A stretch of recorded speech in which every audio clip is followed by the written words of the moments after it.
ओम नमो भगवते वासुदेवाय।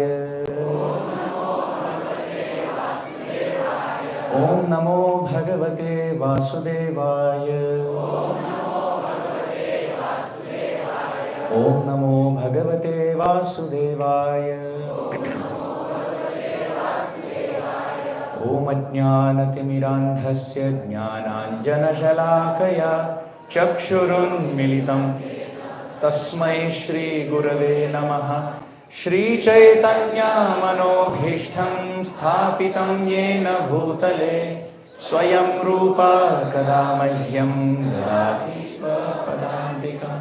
नमः ॐ विष्णुपादाय कृष्णप्रेष्ठाय भूतले श्रीमते भक्तिवेदांत स्वामिनिति नामिने। नमस्ते सरस्वते देवे गौरवाणी प्रचारिणे निर्विशेष शून्यवादी पाश्चात्य देशतारिणे। जय श्री कृष्ण चैतन्य प्रभु नित्यानंद श्री अद्वैत गदाधर श्रीवासादि गौर। हरे कृष्णा कृष्णा कृष्णा हरे हरे, हरे राम राम राम हरे हरे। श्रील कृष्णदास कविराज गोस्वामी चैतन्य चरितामृत में तो कहते हैं, वैष्णवों की पदधूलि मानो शिरोधार्य है, मेरे मस्तक के लिए मानो मुकुटमणि है। कविराज गोस्वामी लिखते हैं चैतन्य चरितामृत में, वैष्णवों के चरणों में स्थित धूलि जीवन संपत्ति है।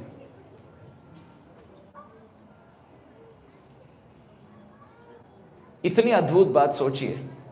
सब गंगा देवी में स्नान किए होंगे कभी तो, गंगा देवी यमुना में स्नान। हाँ, गंगा देवी जब इस जगत में अवतरित हो रही थी, पहले तो स्वीकारी नहीं।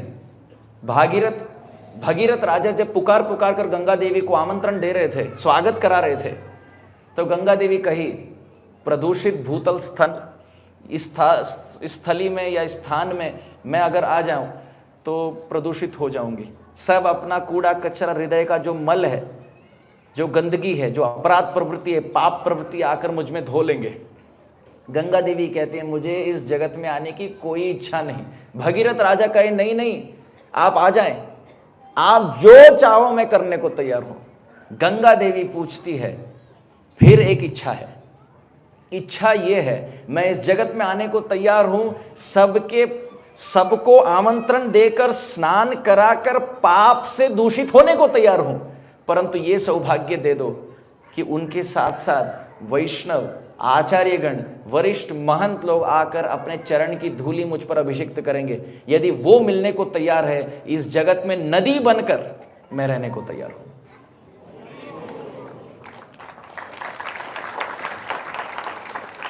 यमुना देवी का इतना बड़ा बलिदान, गंगा देवी का इतना बड़ा बलिदान, सभी नदी, सब आध्यात्मिक जगत से अवतरित होते हैं और इस जगत में केवल जल रूपी नदी बनने को तैयार है। इतनी विनम्रता। गंगा में क्या क्या प्रदूषित वस्तु लोग नहीं फेंकते। कोई प्लास्टिक का बैग फेंकता है तो कोई पुष्प फेंकता है, कई लोग तो गंदगी फेंकते हैं, कई बार तो देह त्याग के देह को फेंका जाता है।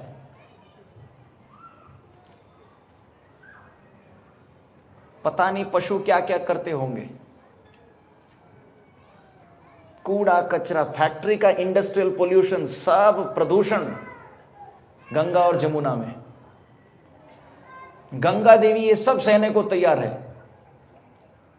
प्रभु के चरण को धोकर निकली हुई गंगा ये सब सहन करने को तैयार है, यदि वैष्णवों की पदधूलि मिल जाए तो। वैष्णवों के पदधूलि को जीवन का एकमात्र लक्ष्य मानकर गंगा देवी जल बनने को तैयार है, इस जगत में दूषित होने को तैयार है।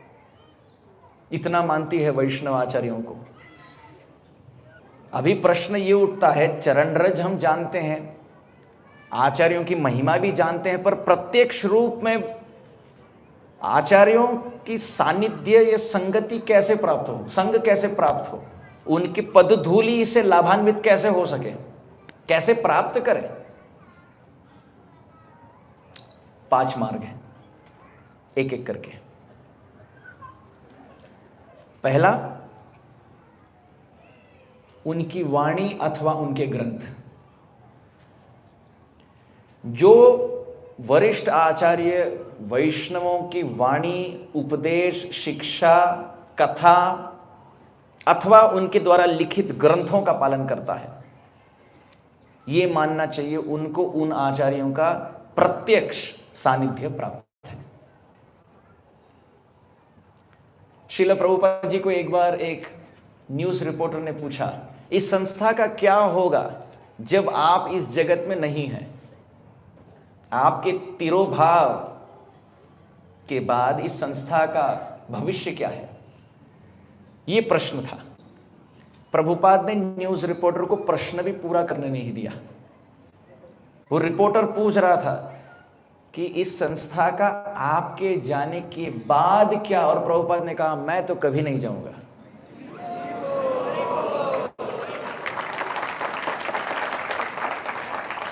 और इसी प्रकार प्रभुपाद के जो शिष्य हैं, अनुयायी हैं, उन्होंने भी हरि बोल करके प्रभुपाद जी का जय जय घोष किया। प्रभुपाद जी कहे, I am not going to die, I live eternally in my books. मानो प्रभुपाद जी के वचनों से, उनके कथाओं से, उनके ग्रंथों में प्रभुपाद जी प्रत्यक्ष आज भी उपस्थित हैं, आज भी जीवित हैं। जो प्रभुपाद जी कमरे में शिष्यों को प्रत्यक्ष कहते थे, मानो उसी को भाषाबद्ध, लिपिबद्ध करके ग्रंथों में प्रस्तुत है। यदि कोई उसको पढ़ ले और जीवन में उतारे, आत्मसात करे, मानो वही फल है जो प्रभुपाद जी कमरे में एकांत में भक्त को बताए।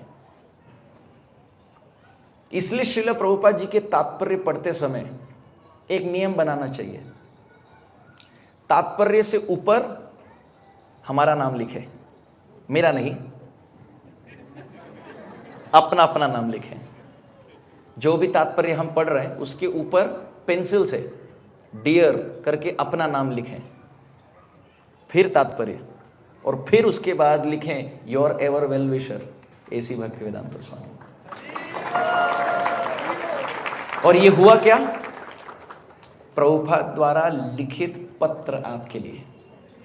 यदि सोचिए प्रभुपाद जी द्वारा लिखित पत्र हमें हमारे नाम का मिले, हम उसको मानो शिरोधार्य जीवन का प्रमुख प्रधान स्थान देंगे। प्रत्येक तात्पर्य वैसा है। हम ये क्यों सोचे ये सबके लिए लिखी गई है और मैं बस एक पाठक हूं या एक पढ़ने वाला विद्यार्थी हूं? हमें ये नहीं सोचना चाहिए। प्रत्येक तात्पर्य मेरे लिए है, क्योंकि मैं समझ नहीं पा रहा हूं, प्रभुपाद जी ने सब में बांटा। उसी प्रकार जब हम कथा सुनते हैं, प्रभुपाद जी के लेक्चर्स सुनते हैं, हमारे गुरु महाराज जी सबके अपने अपने गुरुवर्य का हम जब कथा सुनते हैं, हमें ये सोचना चाहिए कि हम फोन में बात कर रहे हैं हमारे गुरु महाराज के साथ। सोचिए श्रील प्रभुपाद जी के साथ फोन कॉन्वर्सेशन यदि संभव हो, केवल आपको, किसी और को नहीं। प्रभुपाद जी कॉल किए केवल आपसे बात करने के लिए, और हम फोन में बात कर रहे हैं और प्रभुपाद जी वहां से बोल रहे हैं। हम क्या करेंगे? बुक और पेन उठाकर हम नोट्स बनाएंगे और ध्यान पूर्वक एकाग्रचित्त होकर श्रवण करेंगे। बस कथा यही करनी है। यही सोचना है कि श्रील प्रभुपाद जी मुझसे बोल रहे हैं, मेरे गुरु महाराज मुझसे बोल रहे हैं, ये मेरे लिए है। ये इसके लिए नहीं है ताकि हम समझे और दूसरों के जीवन में परदोषदर्शी बने। अरे हमारे गुरु महाराज तो ये कहते थे, प्रभुपाद जी तो ये कहते हैं, ये नहीं मानते। ऐसा नहीं। अब हो गई गलती। प्रभुपाद जी की कथाओं को सुनकर ये मेरे लिए है, यदि ऐसे आत्मसात किया जाए तो आचार्य का सानिध्य प्राप्त है। तो ये हुआ पहला। अब दूसरा मार्ग, उनके द्वारा स्थापित विग्रहों की सेवा करके। जो शुद्ध वैष्णव होते हैं वो प्राण प्रतिष्ठा करते हैं। प्राण प्रतिष्ठा अर्थ, एक अर्थ तो ये हुआ कि विग्रह में अष्टधातु, पंचधातु इत्यादि में प्राण संचारित करना, प्रतिष्ठित करना। दूसरा अर्थ तो ये है, शुद्ध वैष्णव के प्राण कौन है? कृष्ण। अपने ही प्राण को हृदय से निकालकर व्यक्तिगत रूप में, मूर्ति में प्रतिष्ठित करना, मानो प्राण प्रतिष्ठा। अपने ही प्राण कृष्ण को गौर निताय को प्रतिष्ठित करना पत्थर में अथवा लकड़ी में जगन्नाथ के रूप में, यह है प्राण प्रतिष्ठा।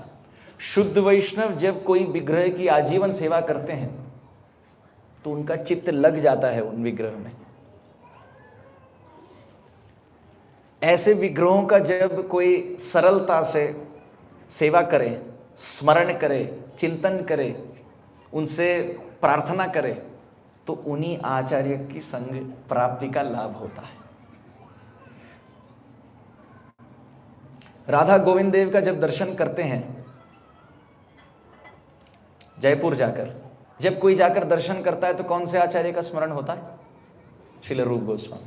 इसलिए गाते भी हैं, रूप गोस्वामी प्राण धन है, जय राधा गोविंद राधा गोविंद राधे।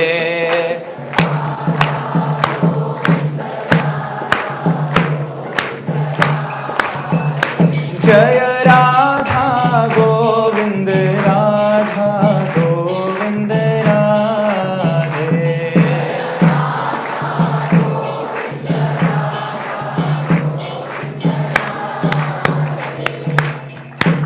उसी प्रकार जब राधा दामोदर वृंदावन जब दर्शन करते तो किनका स्मरण होता है? जीव गोस्वामी। और राधा रमन लाल गोपाल भट्ट गोस्वामी। गोपाल भट्ट प्राण धन है, गोपाल भट्ट श्रील गोपाल भट्ट प्राण धन है।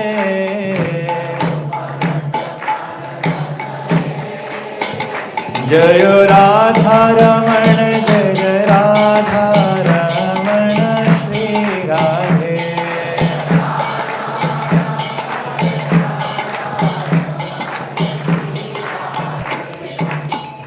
आचार्य द्वारा स्थापित प्रतिष्ठित विग्रह की जब सेवा हो तो उन विग्रह के साथ साथ, उन इष्ट के साथ साथ आचार्य भी वहीं स्थित हैं। जिस प्रकार राम, प्रभु राम का स्मरण हनुमान के बिना हो नहीं सकता और हनुमान का स्मरण प्रभु राम भक्ति के बिना हो नहीं सकता, प्रहलाद का स्मरण तो नरसिंह अवतार अर्थात प्रहलाद।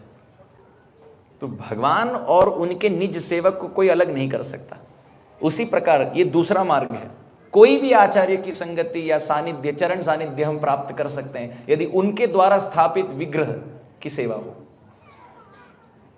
इस संदर्भ में मुझे विशेष स्मरण होता है श्रीला गौर गोविंद महाराज का। कोई भी सद्वैष्णव द्वारा स्थापित विग्रह की सेवा स्मरण हो, प्रार्थनात्मक भाव से स्मरण हो, यत्र गायन्ति मद्भक्ताः तत्र तिष्ठामि नारद, उन विग्रह के चरणों में वो आचार्य स्थित हैं। अब तीसरा मार्ग जिससे आचार्य से हम जुड़ सकते हैं, उनके तदीय से।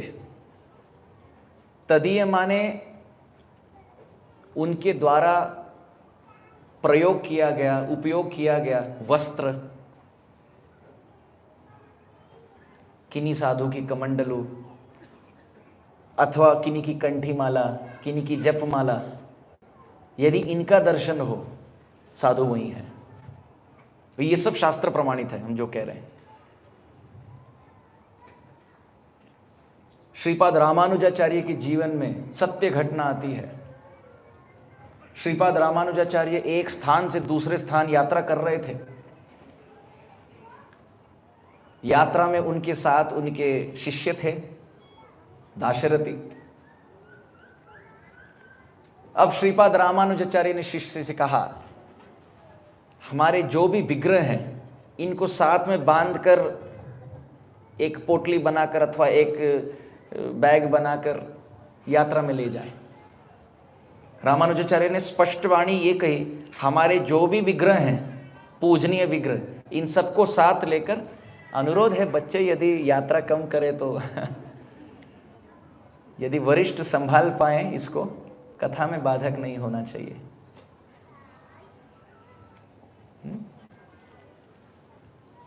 क्या कह रहे थे? विक्षेप हुआ। श्रीपाद रामानुजाचार्य, हाँ। श्रीपाद रामानुजाचार्य अपने शिष्य से कहते हैं, जो भी विग्रह हैं इन सबको साथ लें, क्योंकि यात्रा के लिए प्रस्थान कर रहे हैं हम, तो हमारा कर्तव्य है कि सब हमारे इष्ट साथ में हो। पता है दाशरथी क्या करने लगे? लक्ष्मी नारायण के विग्रह जो हैं, जो श्रीपाद रामानुजाचार्य के इष्ट हैं, उनको रखे, साथ साथ श्रीपाद रामानुजाचार्य के पादुका को उठाकर रख दिए। श्रीपाद रामानुजाचार्य देखे, बोले ये क्या कर दिया तुमने? लक्ष्मी नारायण के विग्रह के साथ साथ मेरी पादुका रख दी, ये मूर्खता हुई। शिष्य अपने शिष्य अभिमान में स्थित होकर कहते हैं, गुरुवर आप ही ने तो कहा कि सब विग्रहों को साथ में रख दो। लक्ष्मी नारायण आपके विग्रह हैं, आपकी चरण पादुका मेरे विग्रह हैं।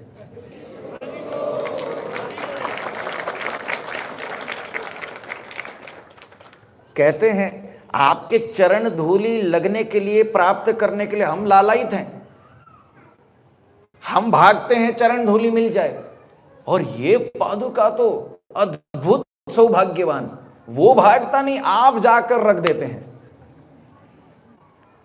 शंकराचार्य ने तो पूरा नमो नमः श्री गुरुभ्याम,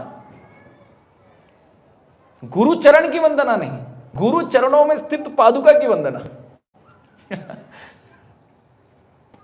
श्रील प्रभुपाद जी ने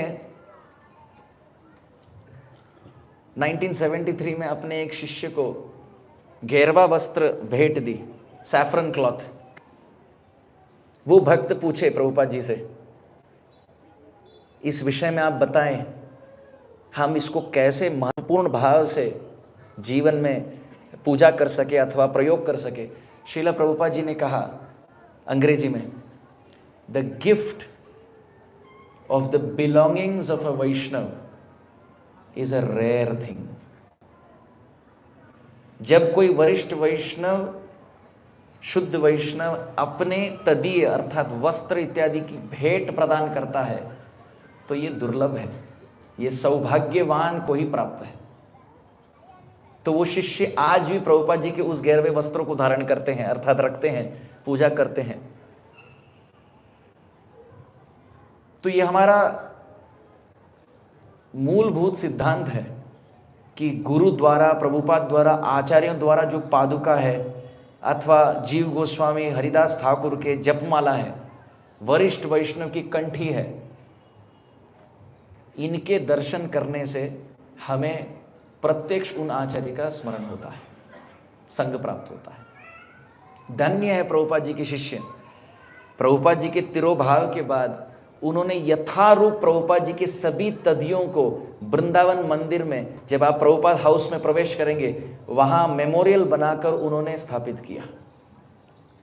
देखिए कितनी सुंदर बुद्धि है, क्योंकि हो सकता है जब आचार्य तिरोभावित हों, गुरु तिरोभावित हों, तो उनके पादुका, उनके वस्त्र, उनकी जपमाला बट सकती है, परंतु धन्य है वो शिष्य, बुद्धिशाली शिष्य, जो प्रभुपाद जी के तिरोभाव के बाद भी उनके सभी तदियों को यथारूप वहां प्रस्तुत किए, ताकि आज भी हम जा सकते हैं और प्रभुपाद जी के चश्मे, प्रभुपाद जी का पेन, प्रभुपाद जी के भिन्न भिन्न तदीय, तदीय माने उपयोग किए गए वस्तु, उनका दर्शन कर सके। तो ये तीसरा, पहला वाणी अथवा ग्रंथ, दूसरी बात विग्रह, स्थापित प्रतिष्ठित विग्रह, तीसरी तदीय। अब चौथी बात, जिस कमरे में, जिस कुटिया में, जिस कुटीर में वो भजन किए हैं, अर्थात उनका भजन कुटीर, वहां प्रवेश करना अथवा वहां यात्रा करके वहां बैठकर नाम जपना, ये उतना ही महत्वपूर्ण है जितना उन आचार्य के चरण सानिध्य में यदि जप हो। इसलिए जब हम यात्रा के लिए जाते हैं, ये अनिवार्य है, महत्वपूर्ण है, इसका विशेष गुरुत्व है हमारे संप्रदाय में और सभी वैष्णव संप्रदाय में। जो सिद्ध महापुरुष रहे हैं, उनकी भजन स्थली में जाना, प्रार्थनात्मक भाव से झुकना, कोई प्रपंच की बातें न करना। एक वरिष्ठ श्रील प्रभुपाद के शिष्य यात्रा ले जा रहे थे गोवर्धन में, और वहां वो यात्रा कर रहे थे और उनके जो अनुयायी थे वहां जाकर मंदिर का मैनेजमेंट डिस्कस कर रहे थे गोवर्धन में यात्रा के समय। और वो गुरु कहने लगे, कितने जन्मों के भ्रमण के बाद एक मानव शरीर प्राप्त हुआ, कितने मानव शरीर के भ्रमण के बाद एक भक्त शरीर प्राप्त हुआ, कितने भक्त शरीर के भ्रमण के बाद भक्त संग प्राप्त हुआ, और वहां से होकर वृंदावन धाम में गोवर्धन में परिक्रमा करने का सौभाग्य हुआ। और आप लोग यहां आकर भी वहां का डिस्कशन कर रहे हैं, वहां की चर्चा कर रहे हैं। वो महाराज कहे, केवल जप करने का अधिकार है, मौन धारण करके प्रार्थनात्मक भाव, गंभीर चित्त होकर परिक्रमा लगाओ। क्योंकि गिरिराज गोवर्धन की परिक्रमा में अनंत साधु संत आचार्य भिन्न भिन्न संप्रदाय के, उन सब की बैठक, उन सब का भजन कुटीर है। हमें स्मरण है जब हम हमारे गुरु महाराज के साथ गिरिराज गोवर्धन गए थे, हमारे महाराज जी श्रील राधा गोविंद महाराज मुझसे कहने लगे, गिरिराज गोवर्धन में ये गोविंद कुंड के तट पे था, उस दिशा में माधवेंद्रपुरी का बैठक है, और इस दिशा में महाप्रभु श्रीपाद वल्लभाचार्य जी की बैठक है। गुरु महाराज मुझे कहने लगे, जब मैं पहले बार वृंदावन आया, ये महाराज जी के वचन है, जब मैं पहले बार वृंदावन आया, प्रत्येक दिशा में मैं देख रहा था महाप्रभु की बैठक, महाप्रभु की बैठक, महाप्रभु की बैठक। महाराज जी कह रहे हैं कि मैं सोचने लगा ये श्री चैतन्य महाप्रभु जी की बैठक, मानो इन सभी स्थानों में चैतन्य महाप्रभु बैठे हैं। फिर जब ब्रजवासियों से विचार विमर्श हुआ, चर्चा हुई, तब उन्होंने कहा ये महाप्रभु श्रीपाद वल्लभाचार्य जी हैं, पुष्टि मार्ग संप्रदाय के प्रमुख आचार्य, हम सबके लिए प्रमुख आचार्य। श्रील प्रभुपाद जी का एक पत्र भी है कि we are all respectful followers of Shripad Vallabhacharya ji. इतना कि पहले स्कंद के पहले अध्याय के पहले श्लोक तात्पर्य में श्रील प्रभुपाद जी कहते हैं, श्रीपाद वल्लभाचार्य जी की सुबोधनी टीका भागवत के विद्यार्थियों को पठन करने योग्य है। तो मेरे गुरु महाराज जी कह रहे हैं कि मुझे पता चला ये श्री महाप्रभु श्रीपाद वल्लभाचार्य जी की बैठक है, और फिर संशोधन करके पता लगा केवल बैठक अथवा यहां बैठे नहीं है, बैठक का अर्थ है यहां बैठकर भागवत की सप्ताह हुई है। विशेष विशेष स्थान जहां बैठक शब्द है, महाराज जी कह रहे थे ये केवल ऐसे नहीं कि आए और बैठे और चले गए, ये वहां है, वो स्थान है जहां भागवत को लेकर बैठा गया, और आचार्य वहां बैठकर 7-7 दिन भागवत की व्याख्या किए हैं, तब जाकर वो बैठक घोषित होता है। तो किन्हीं आचार्य की बैठक, भजन कुटीर, भजन स्थली, यहां जाकर प्रार्थनात्मक भाव से झुकना और स्मरण करना कि उन्होंने हमें हमारे जीवन में इतनी बड़ी भेंट, इतनी बड़ी योगदान उनका रहा है। उनके सभी आचार्यों के, उनकी वाणी, उनके श्लोक, उनके ग्रंथ, उनकी टीकाएं, उनकी कथाएं उस स्थान में बैठकर विचार करने योग्य है। इससे भक्ति ऊर्जा संचारित होती है हृदय में, स्मरण मात्र करने से। जहां होते विघ्न नाश अभीष्ट पूरण, ग्रंथेर आरंभ करी मंगलाचरण, हरिगुरु वैष्णव तीनेर स्मरण, तीनेर स्मरण होय विघ्न विनाशन, अनायासे होय निज वांछित पूरण।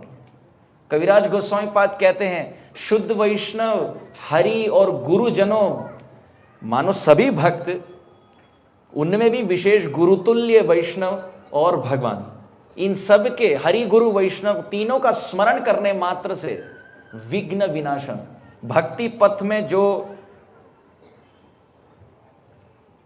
गतिरोधक बाधाएं हैं ये उन्मूलित होती हैं और सभी सिद्धि प्राप्त होती है। वरिष्ठ वैष्णव जहां भजन करते हैं वहां जाकर यदि 2 माला हम जप पाएं और उनसे प्रार्थना करें तो उनकी चरण सानिध्य प्राप्त है। इसलिए श्रील प्रभुपाद जी का क्वार्टर्स मंदिरों में पाया जाता है, प्रभुपाद क्वार्टर्स। और वृंदावन में तो कहना ही क्या, प्रभुपाद जी लंदन छोड़कर भागकर आए उस कमरे में देह त्याग के समय, तिरोभाव के समय। आज भी भक्त जाते हैं, प्रभुपाद हाउस कहते हैं, सब गए हैं वृंदावन में। ये जानना है, ये केवल इमारत नहीं है। ऐसा नहीं कि चलो सब भक्त जा रहे हैं, मैं नहीं जाऊंगा तो उनको लगेगा कि प्रभुपाद जी के चरणों में आस्था मेरी कम है।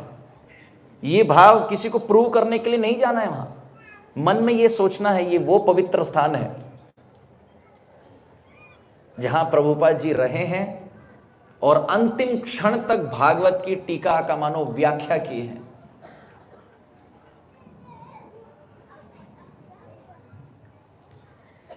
एक वरिष्ठ भक्त मुझसे कह रहे थे,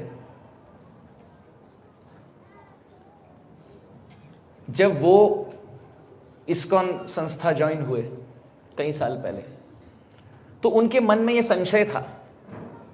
सब भक्त कहते थे प्रभुपाद जी अंतिम क्षण तक भागवत टीका व्याख्या करते थे, और वो वीडियो भी पाया जाता है यूट्यूब पे, आप सब देखे होंगे।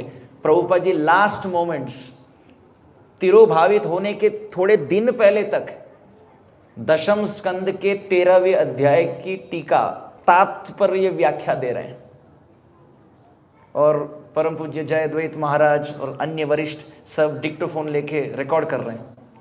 तो ये वरिष्ठ वैष्णव मुझसे कह रहे थे, जब मैं ये संस्था में सम्मिलित हुआ तो मन में ये संशय था कि प्रभुपाद जी अंतिम क्षण तक व्याख्या भागवत का दे रहे हैं, इसको मैं कैसे समझ पाऊं।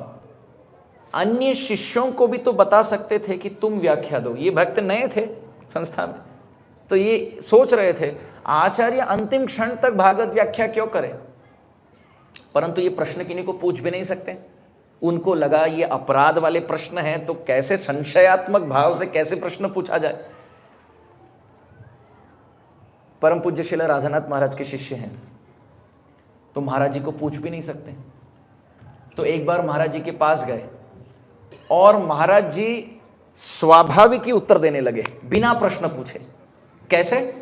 वो कह रहे थे, प्रभु बहुत साल पहले जब मैं घनश्याम बाबा से मिला, महाराज जी कह रहे हैं श्रील राधानाथ महाराज, बहुत साल पहले जब मैं घनश्याम बाबा से मिला, घनश्याम बाबा अन्य संप्रदाय के थे और वरिष्ठ उत्तम श्रेणी के महानुभाव राधा रानी के भक्त थे। राधा गोपी जन वल्लभ की आराधना करते थे, और वयोवृद्ध होकर उस अवस्था में भी वो यमुना का जल ले आते थे गोपीजन वल्लभ की स्नान हेतु सेवा। परम पूज्य राधानाथ महाराज नवयुवक अवस्था में थे, तो उन्होंने गोपीजन हमारे घनश्याम बाबा से कहा, बाल्टी आप दे दीजिए, हम धर के ले जाते हैं। घनश्याम बाबा ने कहा, नहीं नहीं नहीं नहीं, छोड़ दो, मैं ले लूंगा। महाराज जी ने जबरदस्ती ले ली। नहीं नहीं नहीं, आप क्यों कष्ट करते, हम ले लेते हैं। घनश्याम बाबा बैठ गए नीचे रोते रोते। क्यों रोने लगे? कहने लगे, आप नवयुवक हो, पूरा आजीवन सेवा कर सकते हो प्रभु की, मैं वृद्ध हो चुका और कोई सेवा करने योग्य नहीं है, कम से कम ये सेवा अब इस अवस्था में मुझसे मत खींचो। हम गोपीजन वल्लभ को और कुछ सेवा नहीं दे सकते, केवल जल दे सकते हैं स्नान हेतु। आप वो भी सेवक से सेवा ले जाए तो हमारा तो अस्तित्व खत्म हुआ, मुझे बाल्टी लौटा दो।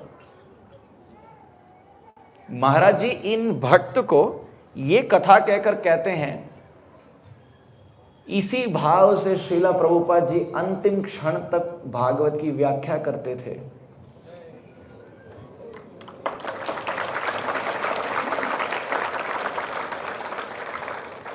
ये भाव से कि मेरे शिष्य जो हैं, नवयुवक हैं, आजीवन सेवा कर सकते हैं, पर हम अब मरणावस्था में, शय्या अवस्था में लेटकर हम कोई सेवा नहीं कर सकते, परंतु जिह्वा से भागवत का पठन तो अवश्य हो सकता है, व्याख्या तो हो सकती है, अंतकाल तक हम करेंगे।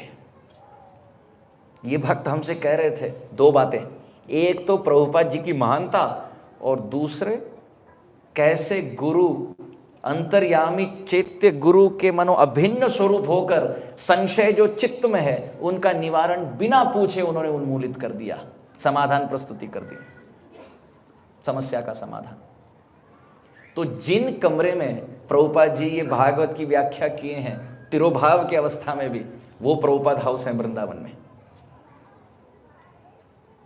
तो उन कमरों में जाकर प्रार्थनात्मक भाव से प्रभुपाद जी का स्मरण करके नाम जपना, ग्रंथ पढ़ना, ये प्रत्यक्ष संपर्क जोड़ना है आचार्यों के चरणों से। जो तदीय में है, वस्त्र में है, कंठी में है, जपमाला में है, उन सद वैष्णव प्रेमी भक्त आचार्य के प्रयोग किए वस्तुओं में है भक्ति भाव, तो कमरे में तो कहना ही क्या। तो चौथा विषय यह है, कमरा, बैठक, भजन कुटीर, इनमें श्रद्धा भाव से, आस्था भाव से, पूर्ण विश्वास के साथ जाकर प्रार्थनात्मक भाव से झुकना, जप करना, ग्रंथ पढ़ना और मौन धारण करना। वहां जाकर ये प्रपंच के जागतिक विषय, पार्थिव विषय बोलने का स्थान नहीं हो। ये संस्कृति के विरुद्ध है, शास्त्र नियम विरुद्ध है। तो विग्रह के सामने, भागवतम के कक्षा में, गायत्री के समय, सेवा कार्य में, नाम जप करते समय, ये सब बहुत गंभीर विषय है।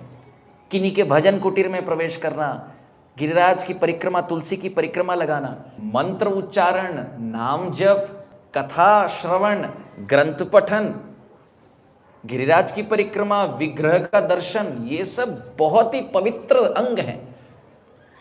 एक टक नजर से, एकाग्र चित्त से, तब वहां बकबक करना, बड़बड़ करना, ये विषय नहीं है।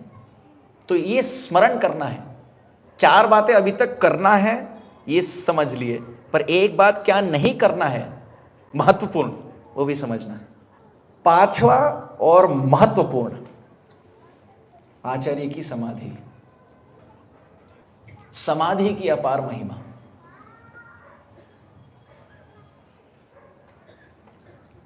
समाधि में आचार्य पूर्ण शक्ति से, शाश्वत नित्य काल से नित्य काल तक वहीं उनका वास है। कोई भी आचार्य की समाधि, हमें यह जानना है पूर्णतया वो आचार्य वहीं वास करते हैं। श्रील प्रभुपाद जी जब राधा दामोदर मंदिर में वास करते थे सन्यास के बाद, और आप सब देखे होंगे वो प्रसिद्ध चित्र जहां श्रील प्रभुपाद जी प्रसाद पा रहे हैं और खिड़की से किनका दर्शन कर रहे हैं, कौन सी समाधि का, श्रील रूप गोस्वामी का। श्रील प्रभुपाद जी ने बारंबार नहीं परंतु केवल एक बार ये बात, बहुत अद्भुत बात कही।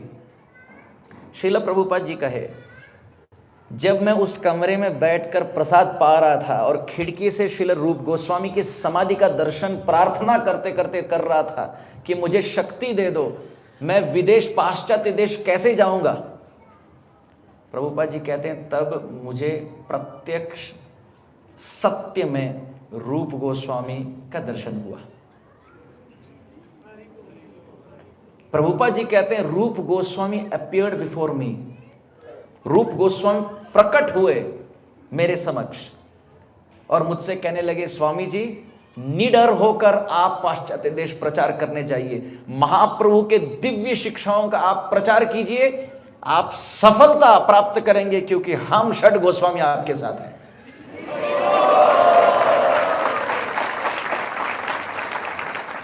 ये प्रभुपाद जी स्वयं बोले कि Rupa Goswami told me, I am with you and you will be successful, you just go and preach, we will guarantee the results. तो यदि रूप गोस्वामी चले गए हैं और समाधि में स्थित नहीं है, तो दर्शन वहीं उसी स्थान में कैसे हुआ।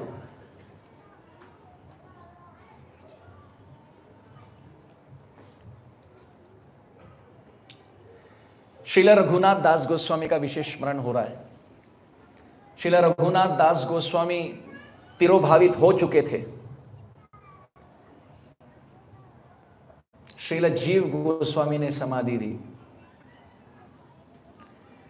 और रघुनाथ गोस्वामी समाधि देने के बाद, मानो उनकी समाधि हो चुकी थी, संपन्न हो चुकी थी, उसके बाद जीव गोस्वामी के पास आए और कहने लगे, हे जीव, मेरी इच्छा है कि शरीर के राख को, भस्म को तुम राधा कुंड के राधा गोपीनाथ मंदिर में स्थापित करो। हम देखते हैं 3 गोस्वामी समाधि राधा कुंड में, और साथ ही साथ ये भी देखते हैं कि यहाँ रघुनाथ दास गोस्वामी की विशेष समाधि स्थली, जहाँ 24 घंटे कीर्तन चलता है, राधा गोपीनाथ मंदिर में, राधा कुंड में। ये 2 स्थान क्यों विशेष है? इसका वैशिष्ट्य ये है कि रघुनाथ दास गोस्वामी की तो समाधि दी चुकी थी, पर समाधि के बाद वो जीव गोस्वामी के पास आए और कहे, मेरे शरीर को राख बनाकर अथवा भस्म बनाकर राधा गोपीनाथ मंदिर में स्थापित करो, राधा कुंड में, ये मेरी इच्छा है। मानो रघुनाथ दास गोस्वामी पूर्ण शक्ति रूप से उस समाधि में स्थित हैं, इसीलिए तो कह रहे हैं जीव गोस्वामी से। और ये सब तिरोभाव की बात है। अच्छा, एक और अद्भुत बात तो ये है, जिन आचार्य की समाधि हम जाते हैं, हम सब, वो आचार्य स्वयं उनके पूर्वज आचार्य की समाधि में जाकर रोए हैं। जैसे जानवा मां, नित्यानंद प्रभु की अर्धांगिनी जानवा मां वृंदावन छोड़कर जब नवदीप जा रही थी, तो सभी ब्रजवासी गौड़ीय वैष्णव सबको आशीर्वाद देकर अथवा आशीर्वाद लेकर विदा होकर सबको हाथ जोड़कर प्रणाम कर रही थी। उन्होंने फिर राधा गोपीनाथ, राधा रमन, राधा गोविंद, राधा दामोदर सभी विग्रहों के दर्शन किए। और अंत में वर्णन आता है, जानवा मां गई 4 समाधि का दर्शन करने। रघुनाथ भट्ट गोस्वामी, काशीश्वर पंडित गोस्वामी, श्रील सनातन गोस्वामी और श्रील रूप गोस्वामी। और वर्णन आता है कि जानवा मां इन चारों समाधियों में बैठ कर गंगा जमुना नेत्र नदी प्रवाह बरसाई है। वहां बैठकर विरह में रो रो कर नदी प्रवाहित की है, अश्रुपात की नदी, कि हा रूप, हा सनातन, हा रघुनाथ भट्ट, हा काशीश्वर। और हम जानवा मां के बैठक और समाधि में जाते हैं, और वो स्वयं पूर्वज आचार्यों की समाधि में गई है। श्रीनिवास आचार्य प्रसिद्ध वैष्णव, उनका तो कहना ही क्या, जगन्नाथपुरी भाग भाग कर आए और सीधा गए हरिदास ठाकुर की समाधि में और फूट फूट कर रोने लगे, जिन्होंने नाम को अपना जीवन सर्वस्व माना, नाम का आचरण भी किए और नाम का प्रचार भी किए। हे हरिदास ठाकुर, आप नाम में मुझे रुचि दे दो। ऐसे श्रीनिवास आचार्य जिनके समाधि में हम जाते हैं, वो हरिदास ठाकुर की समाधि में जाके श्रद्धापूर्ण भाव से प्रार्थना करते थे।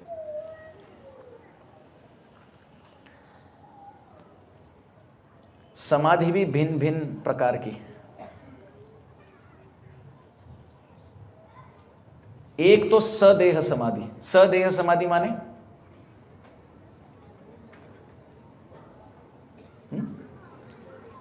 हां, पूरा शरीर समाधि दी गई, ये एक प्रकार हुआ। दूसरा प्रकार है अंग समाधि। अब ये भी ब्रज की पद्धति में पाया जाता है, अंग समाधि। अंग समाधि का अर्थ क्या, कहीं आचार्य के कहीं नख मिल जाए, अथवा कोई आचार्य, हम तो पूरा शीर्षक देखिए, हमारा पूरा विषय क्या है, आचार्यों की महिमा, उनसे कैसे जुड़े हम, उनके महत्व गुरुत्व को कैसे जाने। संप्रदाय में आचार्य की बात क्या, उनके शरीर में स्थित अंग के उपअंग को मिल जाए, अथवा केस, नख, दांत, इनकी भी समाधि है। गदाधर पंडित की दंत समाधि है, बोलो, मानो उनके दांत की समाधि। मतलब गदाधर पंडित के चरण धूली और उनके चरित्र का तो क्या कहें, उनके यदि दांत मिल जाए तो हम दांत देते हैं।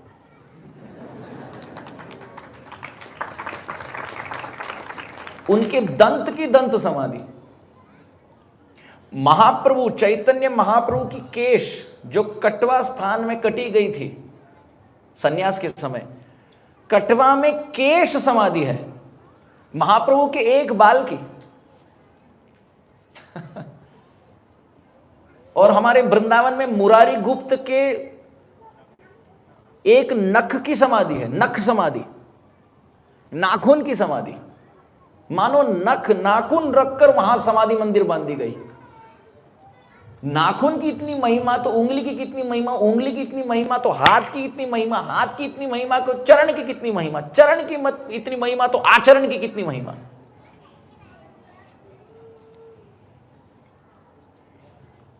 कहीं आचार्य के नख मिल जाए, हड्डी अस्थि मिल जाए, केश मिल जाए, दंत मिल जाए, उसकी समाधि। ये दूसरी प्रकार की समाधि। पहली सदेह समाधि, दूसरी अंग समाधि। अब तीसरा तो बहुत प्रसिद्ध है इस्कॉन में, पुष्प समाधि। पुष्प समाधि अर्थात कोई वैष्णव जब कोई हार धारण करे, माला धारण करे, उनका एक पुष्प भी मिल जाए, अथवा जैसे कोई वरिष्ठ सन्यासी अथवा कोई आचार्य तिरोभावित हो रहे हैं इस जगत से, और उनके श्री अंग में जो हार चढ़ाया गया उसके यदि एक पुष्प भी मिल जाए तो उसको पुष्प समाधि।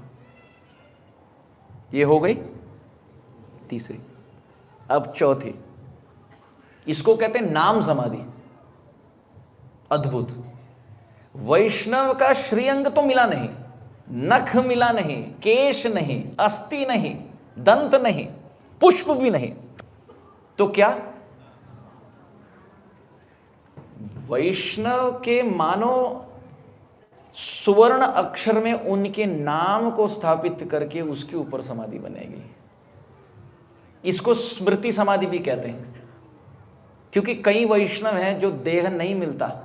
पहले के जमाने में ऐसे पाया जाता है, कई वैष्णव, कई साधु, कई आचार्य घनघोर वन से यात्रा कर रहे हैं, कई घाटी से घिर गए होंगे, शरीर मिला नहीं, अथवा कोई जानवर पशु ने भक्षित कर दिया, खा लिया, अथवा कोई आचार्य दुर्भाग्य से मानो डूब गए तो शरीर मिला नहीं। तो स्मृति समाधि अथवा नाम समाधि, जहां केवल सुवर्ण अक्षर से उनके नाम को अंकित करके उसके ऊपर स्मृति बनाकर उनकी समाधि, ये हो गई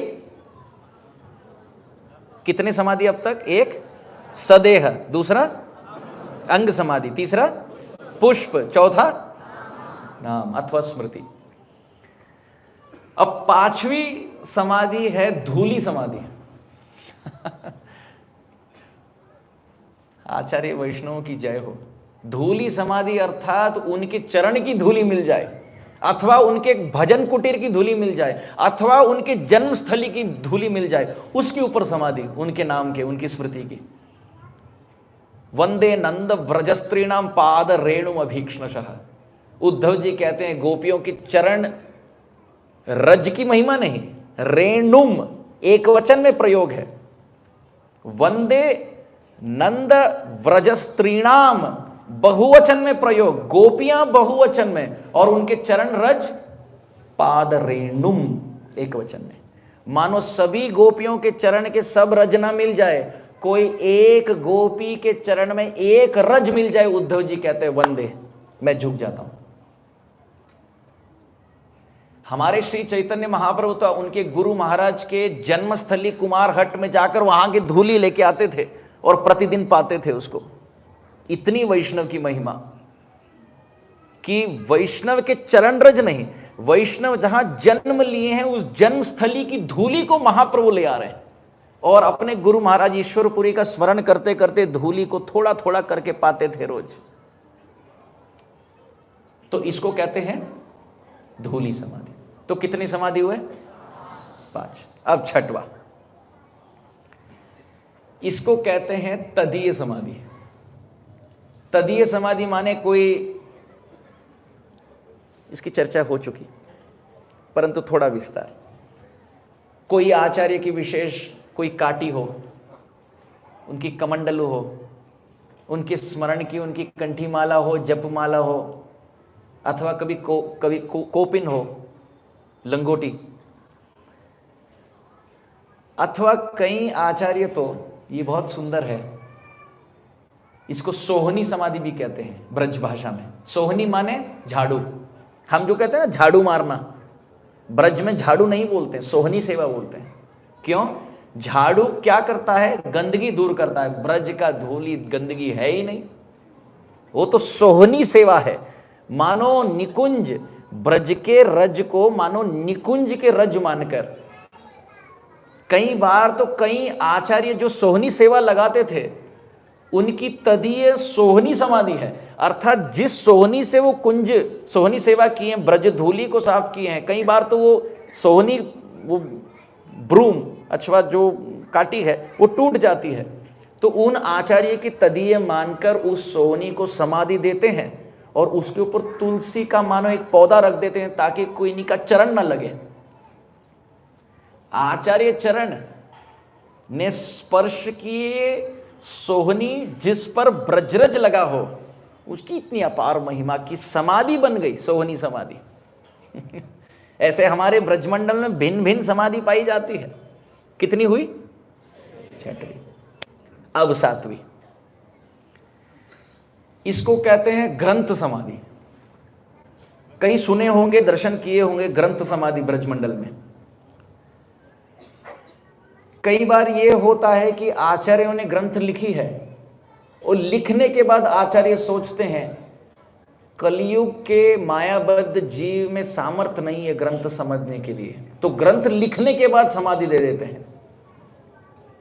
भाषा जिस भाषा में लिखी गई वो जन सामान्य पढ़ नहीं पाएगा, अथवा जो लीलाएं लिखी गई हैं ये बुद्धि के परे हैं, अथवा इतना चित्त किसी का शुद्ध है नहीं कि ये लीला पढ़ पाए। इसलिए आचार्य स्वयं ग्रंथ लिखते हैं, लाल वस्त्र से उसको बांधते हैं, पूरी आरती दिखाते हैं और उसी ग्रंथ को ग्रंथ समाधि देते हैं। कई बार तो ये भी देखा जाता है हमारे ब्रज पद्धति में कि आचार्य ग्रंथ लिखते हैं और आदि में ही ग्रंथ आदि रहती है, उनकी शरीर पूरा हो जाता है। आचार्य चले जाते हैं, ग्रंथ अधूरी हो जाती है, तो ऐसे अधूरी ग्रंथ को भी ग्रंथ समाधि दी जाती है।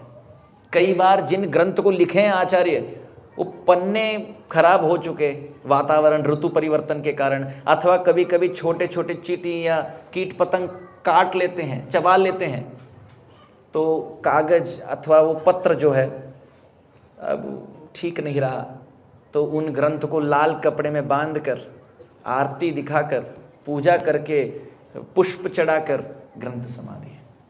आचार्य इतने महान कि उनकी द्वारा लिखी गई लेख भी अगर पूर्ण ना हो फिर भी ग्रंथ समाधि। हमारे ब्रज में है ग्रंथ समाधि। ये जो मैं समाधि गिना रहा हूं ये सब हमारे ब्रजमंडल में है। अब 8वां,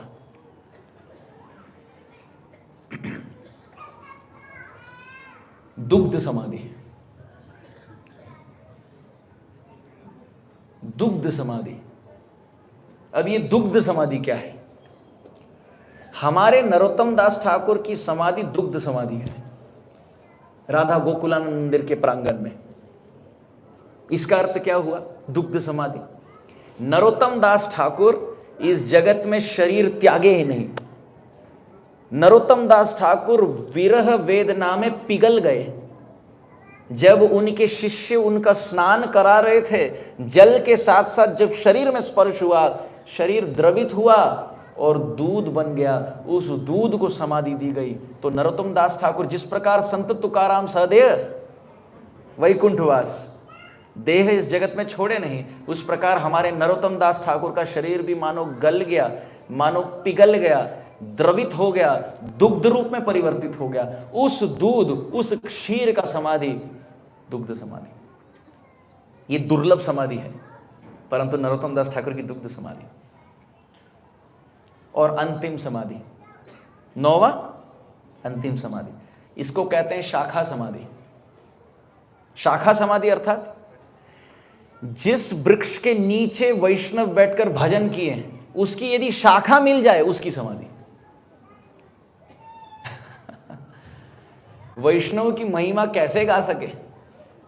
माधवेंद्र पुरी जिस वृक्ष के नीचे बैठकर नाम जपे हैं गोविंद कुंड में, उस वृक्ष का यदि, और ये तो हम फाड़कर या काटकर निकाल नहीं सकते, तोड़कर निकाल नहीं सकते, हवे के झोंके से स्वाभाविक यदि एक अंश उस शाखा का स्थान से च्युत हो जाए, घिर जाए, तो उसको आदरात्मक भाव से समाधि। नरोत्तम दास ठाकुर की का उल्लेख हुआ, इसलिए एक और बात, खेतुरी स्थान में जहां नरोत्तम दास ठाकुर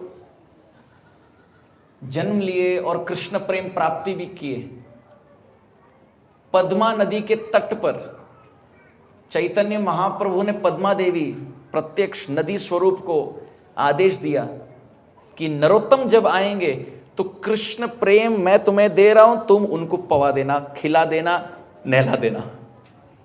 महाप्रभु ने कृष्ण प्रेम पद्मा नदी को दी। पद्मा नदी, नरोत्तम दास ठाकुर जब स्नान करने हेतु आए, पद्मा नदी ने कृष्ण प्रेम से भिगो दिया उनको। उस पद्मा नदी के खेतुरी ग्राम में, उस पद्मा नदी के तट पर आज भी वो वृक्ष है जहां नरोत्तम दास ठाकुर कृष्ण प्रेम आप्लावित होकर बाहर आए और वहां नाम जपे। और उस शाखा का एक अंश यदि मिल जाए तो उसकी भी शाखा समाधि होगी। माधवेंद्र पुरी जिस वृक्ष के नीचे भजन, उसकी शाखा समाधि।